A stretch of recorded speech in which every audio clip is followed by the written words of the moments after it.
shot him 6 times. You let him out. He's still on the loose. You don't know what death is. Welcome to the Shape of Horror podcast. All right. This is Bud. Welcome to the Shape of Horror podcast.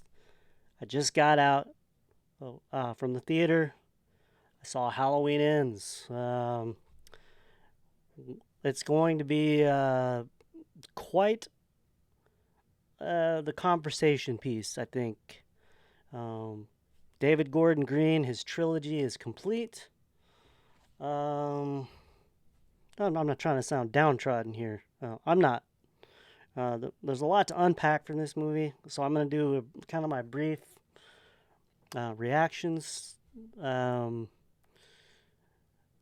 let's, I'll get into it here. It was a different kind of Halloween movie. We've talked a lot, me and Nick, Jake Blaster, we've talked a lot about, taking risks. Certainly, some of these Halloween movies have taken risks. I will give Halloween Resurrection for one. I'll give Rob Zombie's Halloween 2. That was a big risk. I mean, even Halloween 3 is a big risk. But Halloween Ends. David Gordon Green started his trilogy 2018. It was announced 5 years ago, and that David Gordon Green is obviously a fan of John Carpenter. And we made a lot of comparisons about what we thought Halloween Ends would be, and one of them was Christine, and that was like right on the money. So I'll kind of go through some bullet points here. I'm gonna start, which I think is the biggest part of the movie, and I'm gonna start with Corey Cunningham. Now we saw Rohan Campbell plays Corey Cunningham, and I have to say, from what I saw in the trailers, I just don't like the guy. But I have to give credit where it's due. Rohan Campbell did a great job as Corey Cunningham. A lot of character development and a lot of strong acting by him, I think, really did well by this character, because it was a long haul for him. I think he's going to be a good actor.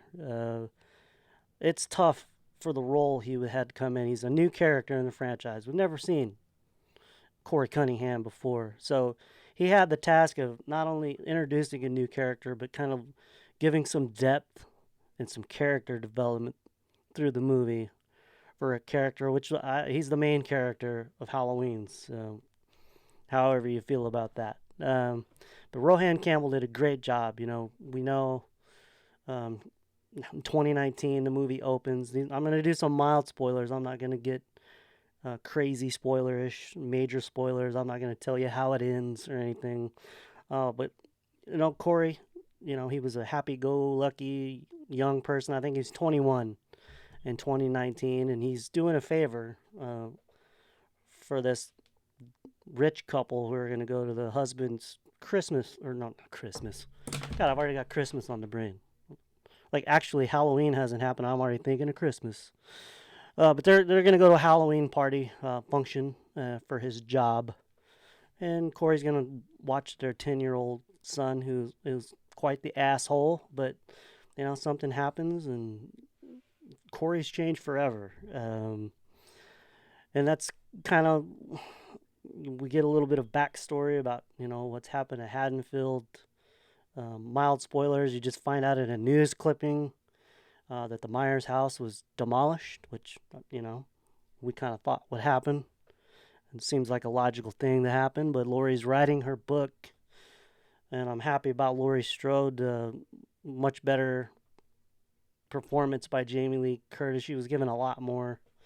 Laurie Strode, she was in a good place, Allison, they're kind of both in a good place. Allison has a You know, she's a nurse working at looks like Haddonfield Memorial Hospital. I saw the logo on her scrubs, and you know she's they're getting through life, and that's good. And then where the movie kind of this is where it kind of takes a dive for me, where Allison and Corey meet, and I think people are going to be really disappointed with what they did with Allison uh, from this moment on. It's just like they just sped through this relationship with these two, where they just like Allison just sees this guy and she's like instantly in love, and it just kind of feels a little, I don't know, it doesn't feel organic.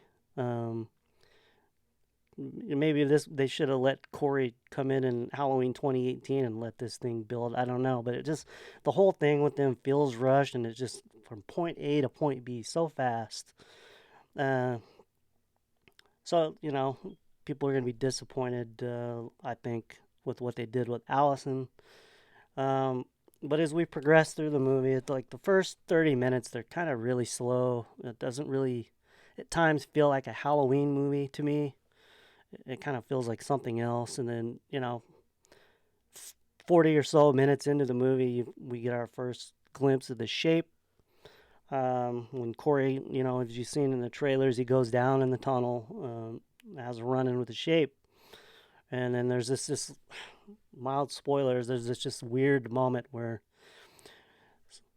this movie trying to be Twilight or something, where Michael looks into Corey's eyes and then he like imprints onto this kid like Twilight, like a fucking vampire, Edward imprinting to Bella or whatever the fuck her name was. I don't know, but it kind of has a little Twilight turn there, which is kind of weird. And and then it's just a slow descent of Corey into madness. And let's talk about the shape now. He's barely in the movie. I'd say he's in the movie less than 10 minutes total. Michael Myers himself. And, when we first see him, he is beaten down, shell of his former self. It's kind of sad in a way. But then, Corey lures a victim down for Michael, and he's like, hey, I'm just doing little mild spoilers here. Well, it's kind of major spoilers. What the fuck am I talking about? If you're watching the video, I put a major spoiler tag on it now. But he lures a victim down into the tunnel for Michael because he wants Michael to show him how to kill. Because Corey, he's been, bullied, beaten up over what happened. He's just kind of fucking snapped, and he wants someone to show him how to do it. And Michael, he's just fucking broken down and can't do shit. So Michael finally musters up enough strength to finally kill this fucking person. And he has what I can only describe, which is the fucking cringiest part of the movie. He has I call it a shapegasm, where he kills this guy and he just like fucking starts, like he's having a seizure. A little strange. It's probably going to be made fun of a lot, I'm going to imagine. But from there, it's just, Corey's descent to madness, and until he finally decides that, oh, fuck it, I'm just going to do it myself. And he goes down and just manhandles the shape, gets the mask, and goes on a fucking tear. There was one scene which stands out to me that's my favorite scene. They showed a little bit of it in the trailer where, Michael lifts the girl up kind of like Bob in the original Halloween. It's exactly like Bob. Stabs her to the wall. That whole scene,